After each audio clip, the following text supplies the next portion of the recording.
Alright, so to start off, I made these little pieces of copper. They're all bent to those exact shapes so that I can set them up in this beaker like so. So I'm gonna have one part hanging from the top and another one closer to the bottom. Now I can take my power supply and I can connect the positive part to the part that's at the bottom, and the negative part to the part that's at the top. So now that I have that, I will fill it up with some sulfuric acid. I have 30% here, but I need to get to about 15%. So I'm gonna fill that up to 200 milliliters.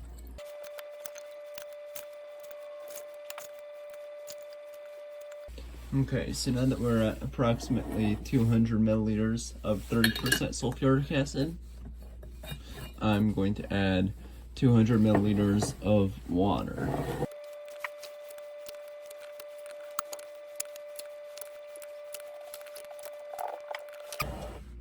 This top part here, this cathode, is in the water slightly. And so that will allow it to complete the circuit. So I'm going to turn on my power supply. And I know that I need 5 volts. I'm not completely sure how many amps I need. So I'm going to start on 1 and then go from there. Alright, so now I can turn on my power supply. I have it set at 5 volts and 1 amp. And so when I start that, you can see here that the top starts bubbling slightly. And that's good, that's hydrogen gas being produced. We don't want the bottom to bubble because we want the oxygen to stay down there so that the copper metal can be oxidized into copper sulfate. But I'm just going to leave this for a while and we should start seeing a blue color appear in the bottom of the beaker.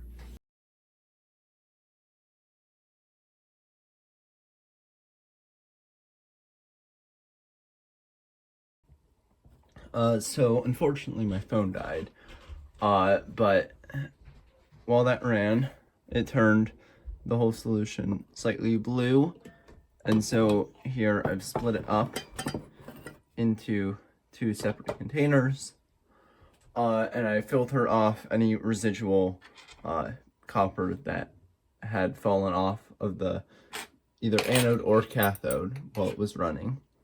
You can see here the anode has shrunk significantly, and so that copper has gone into solution, or it went on to the cathode, which I ended up wiping off. So you can see the cathode here. So now all my electrodes are clean, and I have this solution which I can now boil down. And hopefully I can start growing some crystals from that.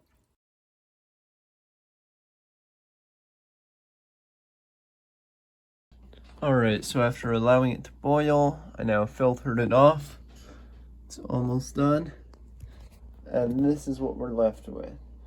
We got about 245 milliliters of solution.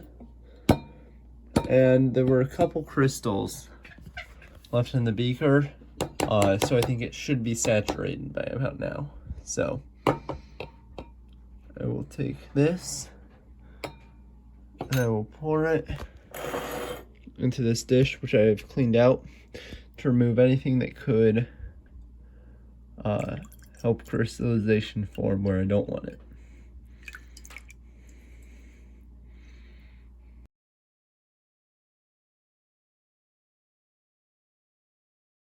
Alright, so this copper sulfate solution has been sitting here for about a month, and you can see there's a decent amount of crystals in there, but I haven't really noticed it changing much. So to help speed this up so it doesn't take an entire year, I'm going to filter off the crystals and then heat it up a bit to boil off some more water, so that should hopefully go faster. Carefully dump the solution through.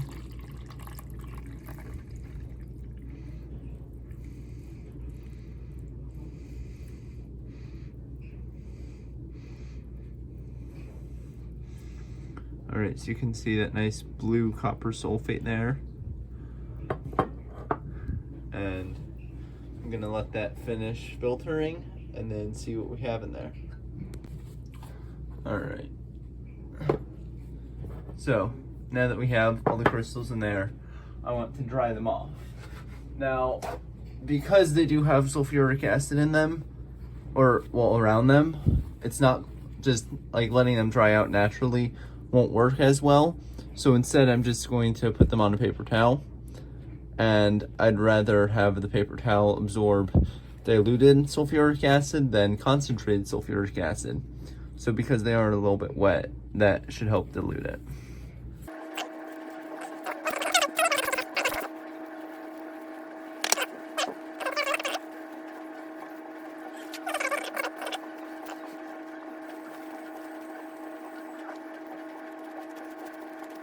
You can see most of them are right there. So I'm gonna dry them a little bit more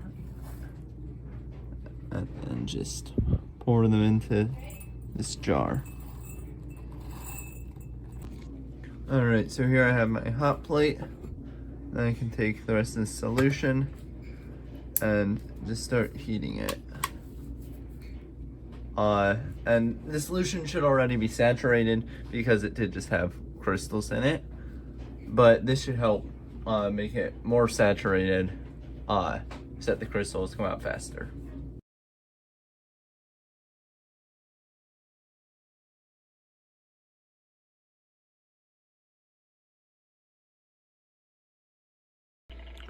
Alright, so I've been experimenting around a bit, and I was able to get the green stuff into this blue stuff. And you can see here, this is this little sample of known copper sulfate, and they seem to match fairly well. So I'm assuming that would be copper sulfate. And I got some copper carbonate off of that. I don't really know what happened there. If you have an idea, leave it in the comments. But that just looks better than what I have here right now. So hopefully, if I do that with the rest of it, it'll all look like that. But if what I did is correct, it's gonna take a lot of baking soda. I can take all this solution, which is copper sulfate, but it has a different ligand attached than what I want. And it just doesn't seem to be working. So I'll put that in there, and then I can start to neutralize it with baking soda.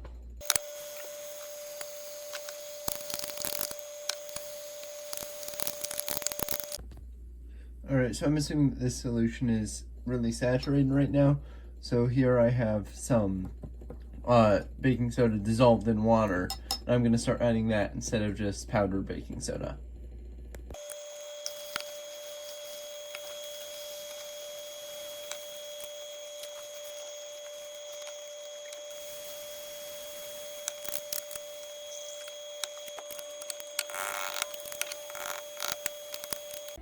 Alright, so we've now reached the point where it's starting to not dissolve everything. You can see down here there's a little bit of baking soda at the bottom. And if I test the pH right here, it is still acidic. And I guess that there's just no more space left in the water. And so I'm going to have to crystallize something out. So I think I'm going to heat this and then leave it to crystallize overnight, and then see if we get any like sodium sulfate crystals out. And I can take those out of solution, and then hopefully end up with a more pure product.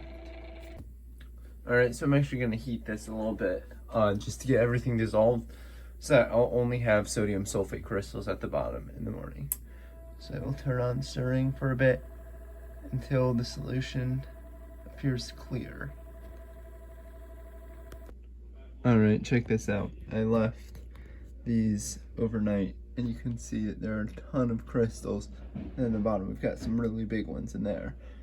So I'm going to take those out, and then we can look at them. And this should just be sodium sulfate. So, alright, check this out. So we've got the bigger crystals here from this smaller container. And then this was like the floor of the larger container, just tons of tiny crystals. Then here was the main, I guess, backbone crystal. Oh, well, yeah, you can see right there, it looks like there's that large one, then another one intersecting it. But yeah, really cool for a side product. And so I already have a jar of a couple other crystals in here, and I'm just gonna dry these all off and then add that to there. Alright, so here I have my sodium bicarbonate solution, and I'm just going to start slowly adding that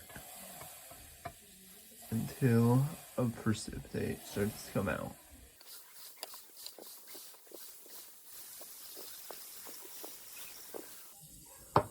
Alright, so looks like nothing's really coming out.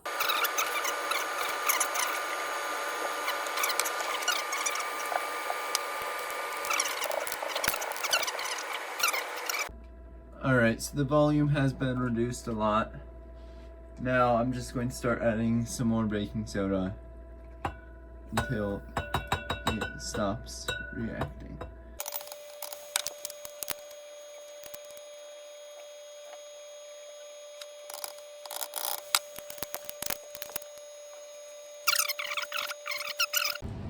Alright, so I had a bit of an unfortunate bubble over, but I cleaned that up fairly easily. And now I have aluminum foil on there, so it does not hurt my hot plate anymore. So I will just keep on adding baking soda like nothing happened.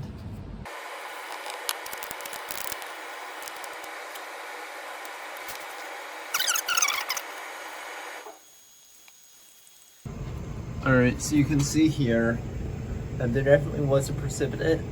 However, I let it cool too much and sit still, and so there are some pretty big crystals in there. So to separate that out, I've started heating it again, and hopefully that will redissolve the crystals so that I can just filter off the precipitate while it's hot. Alright, so now that this is heated, hopefully all the crystals have redissolved. I'm going to filter it through this, and it should collect all of the copper carbonate. So this is quite warm, but should be fine.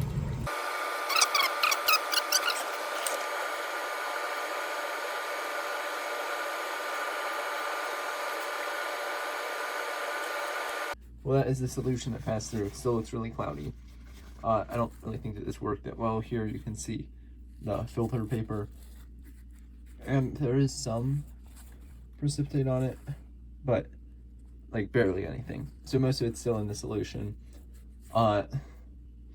So I think what I'm going to do is add a couple more drops of sulfuric acid, and so hopefully that will redissolve all of the copper carbonate.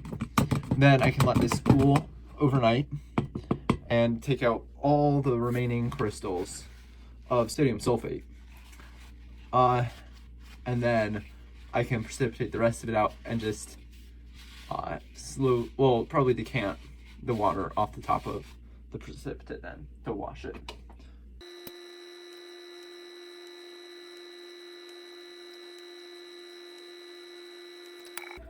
Alright, so that looks pretty clear. And now, well, I'm actually just gonna let it mix a little bit more to make sure it's all even, and then I'm just gonna cool that overnight, and we will see what crystals we get. Alright, so you can see here that we have quite a few crystals. It's almost overflowing there. And so I think to try and filter the solution through, I'm just going to put it back into the speaker, which I definitely remembered to clean out last night, and just filter that through some coffee filters.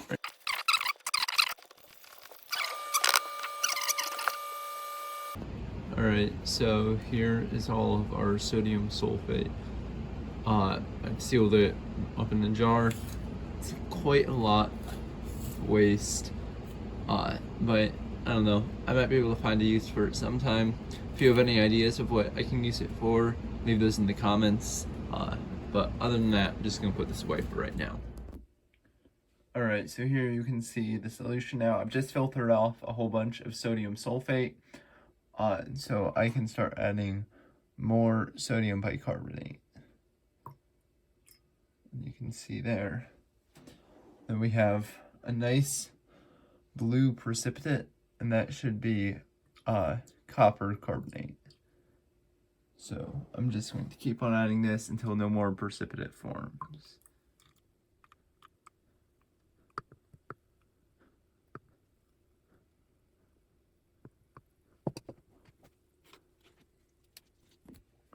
Alright, so here I have a simple gravity filtration set up, and so I'm just going to start pouring the solution through the filter paper.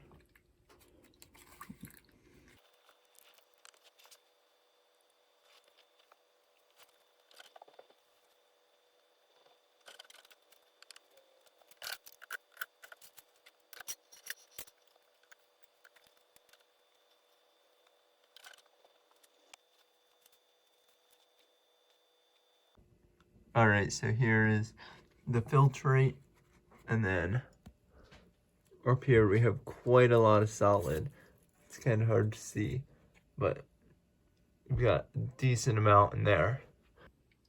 Alright, so I've let this copper carbonate dry for a couple days now, and it is very crumbly, so I think it's time to put that away. So I'm going to start by putting it all onto this paper.